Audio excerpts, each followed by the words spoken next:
J'appelle maintenant le grand chef Derek Nepinak, grand chef de l'Assemblée des chefs du Manitoba, au Canada. Please.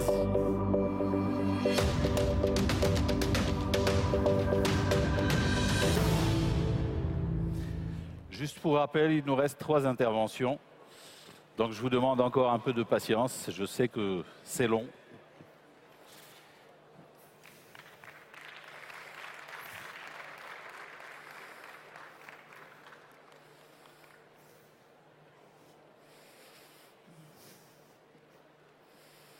You're welcome. You're welcome.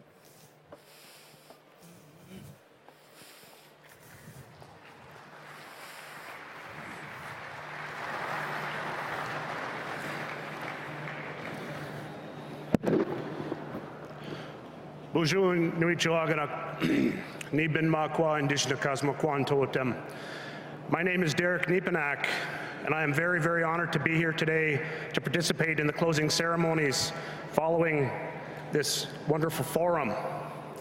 We have traveled from the other side of the world to share with you a message of our resilience, a message of the challenges we face as the Indigenous people living in the nation-state of Canada. We have traveled here to tell you and talk to you about what it is to live on the margins of a nation-state that has pushed aside its Indigenous people. We're here to tell you about the challenges we face with our murdered and missing women and girls. We have upwards of 1,200 on record that are murdered or missing in the nation-state. We have approached government, the federal government, to strike a national inquiry to help us find and bring resolution and action to the great difficulties that we face as the Indigenous people.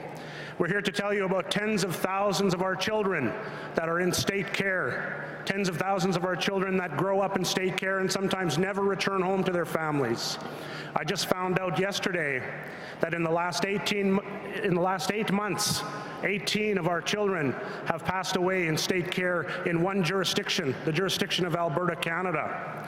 We're here to talk about colonialism being alive and well in Canada and the challenges and the realization of human rights living as Indigenous people within a colonial dynamic.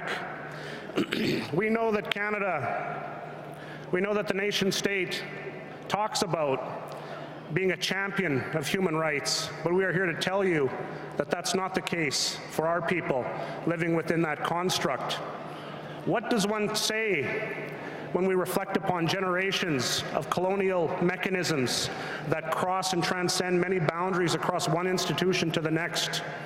We face great disparities, for example, in education.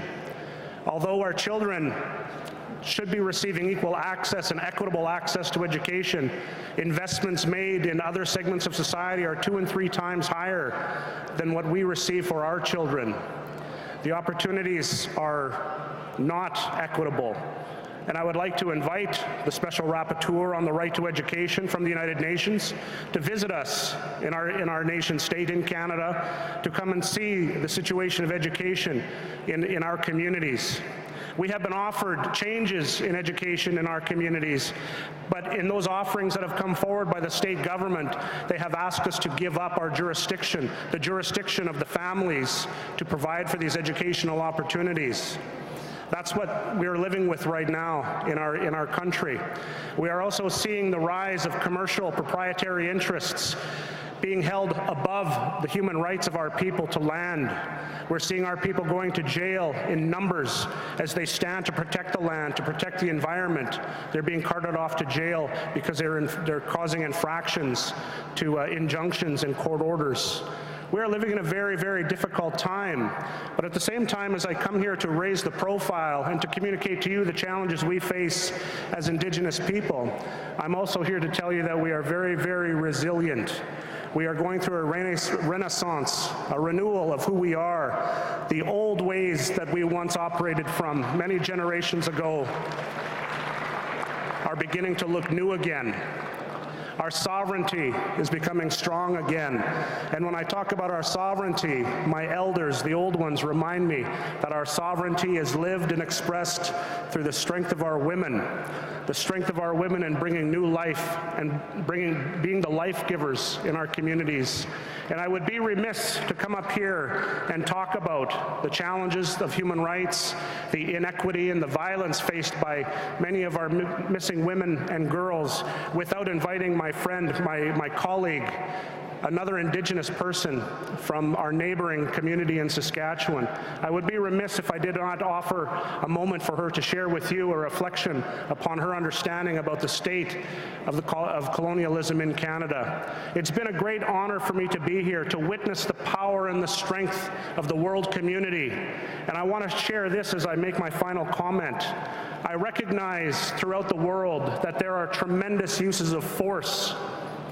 State-sponsored force is being used in many, many corners around the world.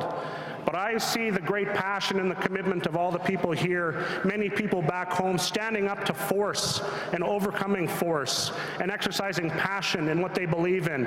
And you know where that passion, I believe, stems from? It stems from love. Because as a person, I do not have the strength to speak this way.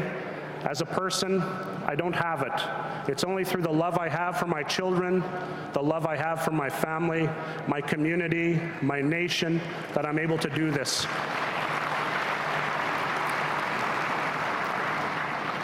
Now, with that said, I want to say, Kachimigwech, thank you very much in my language.